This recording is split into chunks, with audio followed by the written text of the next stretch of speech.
தொட்டுப்பார் சீண்டிப்பார் வசமாக சிக்கிய அப்பா மு.க. ஸ்டாலின், கொத்தாக தூக்க போகும் சிபிஐ.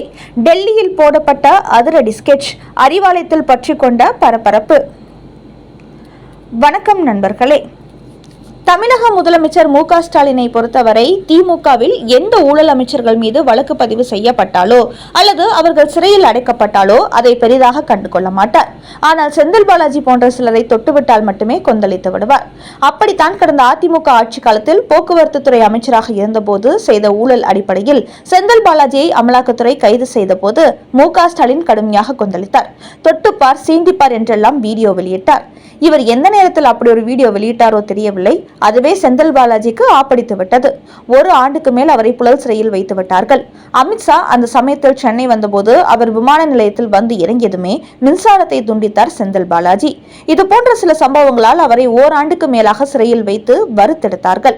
என்றாலும் அவர் சிறையில் இருந்து வெளியே வந்த அடுத்த 3வது நாளே அவரை மீண்டும் அமைச்சராக்கினார் மு.க. ஸ்டாலின். அதையடுத்து உச்சநீதிமன்றம் கொடுத்த அதிர்ச்சி காரணமாக தனது அமைச்சர் பதவியை ராஜினாமா செய்துவிட்டார் செந்தில் பாலாஜி. என்றாலும் கொங்கு மண்டலத்தில் அவர் அமைச்சர்களை எல்லாம் விட ஒரு பவர்ஃபுல்லான அதிகாரத்தில் இருப்பவர் போன்று பலம் வந்து கொண்டிருக்கிறார். அந்த அளவுக்கு அவருக்கு திமுகவில் முக்கியத்துவம் கொடுத்துள்ளார் மு.க. ஸ்டாலின்.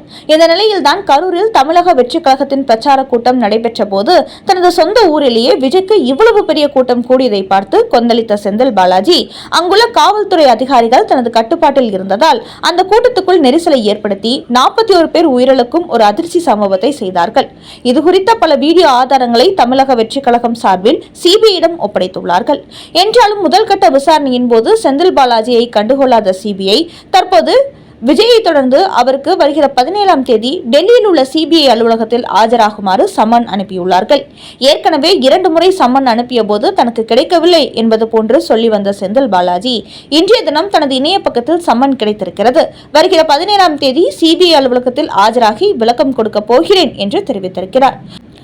ஆனால் கரூர் விவகாரத்தில் மீண்டும் விஜயை விசாரணைக்கு ஆஜராகுமாறு சம்மன் அனுப்பியுள்ள சிபிஐ, கரூர் சம்பவம் நடைபெற்று பல மாதங்கள் ஆகிவிட்டதால் இனிமேல் செந்தில் பாலாஜியை கண்டுகொள்ள மாட்டார்கள் என்றுதான் திமுகவில் நினைத்திருந்தார்கள். முதலமைச்சர் மு.க. ஸ்டாலினும் நிம்மதி பெருமூச்சு விட்டார். ஆனால் இப்போது விஜயை தொடர்ந்து உடனடியாக செந்தில் பாலாஜிக்கும் சம்மன் அனுப்பப்பட்டிருப்பது திமுக வட்டாரங்களில் பரபரப்பு நிலவத் தொடங்கியிருக்கிறது. குறிப்பாக செந்தில் பாலாஜிக்கு எதிராக பல அதிர்ச்சி ஆதாரங்களை தமிழக வெற்றி கழகம் கொடுத்துள்ளது என்பதனால் அவரிடத்தில் கடுமையான கேள்விகள் எல்லாம் கேட்பதற்கு சிபிஐ தயாராகி கொண்டிருக்கிறது. இதன் காரணமாகவே தற்போது தனது வழக்கறிஞர்களுடன் ஆலோசனையில் ஈடுபட்டுள்ளாராம் செந்தில் பாலாஜி.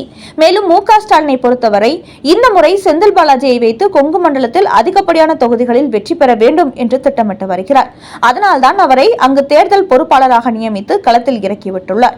குறிப்பாக செந்தில் பாலாஜி கரூர் மாவட்டத்தை சேர்ந்தவர் என்ற போதும் மு.க. ஸ்டாலினோ இந்த முறை கொங்கு மண்டலத்தில் போட்டியிடுங்கள், வேலுமணியை எதிர்க்கும் வலிமை உங்களுக்கு தான் உள்ளது என்று கூறினாராம். அதற்கு கோவையே வேண்டாம், கரூரே எனக்கு போதும் என்று பதறியிருக்கிறார் செந்தில் பாலாஜி. அந்த அளவுக்கு கொங்கு மண்டலத்தை அதிமுகவின் வேலுமணி தனது கட்டுப்பாட்டில் வைத்திருப்பதாக கூறப்படுகிறது. என்றாலும் மு.க. ஸ்டாலினை பொறுத்தவரை கோவை மாவட்ட பொறுப்பாளராக இருப்பதால் கொங்கு மண்டலம் அதிமுகவின் கோட்டை என்பதை இந்த முறை உடைத்து காட்டுங்கள், அதற்கு எத்தனை ஆயிரம் கோடி வேண்டுமானாலும் செலவு செய்யுங்கள் என்று அவருக்கு முழு அதிகாரத்தையும் பண பலத்தையும் கொடுத்துள்ளாராம். அதனால் கொங்கு மண்டலத்தில் உள்ள 10 தொகுதிகளும் திமுகவில் வெற்றி பெற வைத்து மு.க. ஸ்டாலின் நன்மதிப்பை பெற்றுவிட வேண்டும் என்று தீவிரம் காட்டி வந்தார் செந்தில் பாலாஜி. இந்த நேரத்தில் தான் அவருக்கு சிபிஐ சம்மன் அனுப்பியுள்ளது. செந்தில் பாலாஜியை பொறுத்தவரை சிபிஐ கேட்கும் கேள்விகளுக்கு பதில் கொடுக்காமல் சம்பந்தமில்லாமல் பேசக்கூடியவர். அதனால் கடந்த முறை அமலாக்கத்துறையிடம் பேசியது போன்று சிபிஐ இடத்திலும் அவர் பேசினால் அவரை கைது செய்தாலும் ஆச்சரியப்படுவதற்கில்லை. அதனால் தான் செந்தில் பாலாஜிக்கு சம்மன் வந்ததும் பதற தொடங்கியுள்ளாராம் மு.க. ஸ்டாலின். கே.என். நேரு விவகாரத்தில் வழக்கு பதிவு செய்யாமல் நாம் தடுத்து நிறுத்தி கொண்டிருப்பதால் ஒருவேளை சிபிஐ வைத்து செந்தில் பாலாஜியை தட்டி தூக்கி விடுவார்களோ என்று கடும் கவலையில் இருக்கும் மு.க. ஸ்டாலின், அப்படி மட்டும் நடந்தால் கொங்கு மண்டலத்தில் திமுக நிலைமை பெரும் கவலைக்கிடம் ஆகிவிடும் என்று சிபிஐ விசாரணையில் கவனமாக பேசுமாறு அவரை அறிவுறுத்தியுள்ள முதலமைச்சர் மு.க. ஸ்டாலின் அன்றைய தினம் அவருடன் திமுகவின் முக்கிய வழக்கறிஞர்களையும் டெல்லிக்கு செல்லுமாறு அறிவுறுத்தியுள்ளாராம். அந்த அளவுக்கு அமைச்சர் கே.என். நேருவை தொடர்ந்து தற்போது செந்தில் பாலாஜியை டெல்லி சிபிஐ டார்கெட் செய்திருப்பது இதுவரை இல்லாத அளவுக்கு மு.க. ஸ்டாலினுக்கு பெரும் பீதியை கொடுத்திருப்பதாக திமுக வட்டாரங்களில் கூறுகிறார்கள். அடுத்த செய்தி. எடப்பாடியை முதல்வர் வேட்பாளராக மோடியும் அமித்ஷாவும் அறிவிக்காதது ஏன்? பின்னணியை உடைத்த துக்ளக் குருமூர்த்தி. 2026 சட்டமன்ற தேர்தலில் அதிமுக, பாஜக உள்ளிட்ட பல கட்சிகள் இணைந்து தேசிய ஜனநாயக கூட்டணி உருவாகியுள்ளது. அதேபோல் திமுகவும், காங்கிரஸ் உள்ளிட்ட 22 கட்சிகளை இணைத்து ஒரு மெகா கூட்டணியை உருவாக்கியிருக்கிறார்கள்.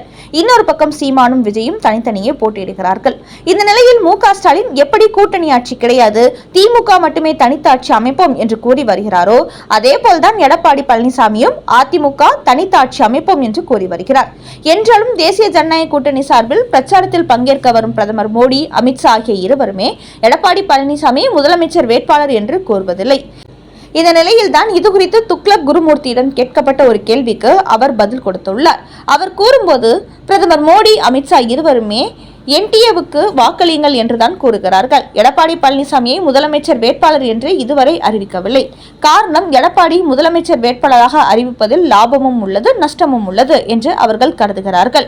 அதே சமயம் மு.க. ஸ்டாலினுக்கு இருக்கும் அட்வான்டேஜ் என்னவென்றால், அவர் தற்போது தமிழ்நாட்டின் முதலமைச்சராக இருக்கிறார். அதை வைத்து பல நலத்திட்டங்களை அறிவிக்கிறார். இதனால் அவர் தன்னுடைய பெயரை தைரியமாக முன்மொழிய முடியும் என்று கூறியுள்ள துக்ளக் குருமூர்த்தி, 2026 தேர்தலில் யாருக்கும் தனிப்பெரும்பான்மை கிடைக்கவில்லை என்றால் கூட்டணி ஆட்சிதான் அமைத்தாக வேண்டும்.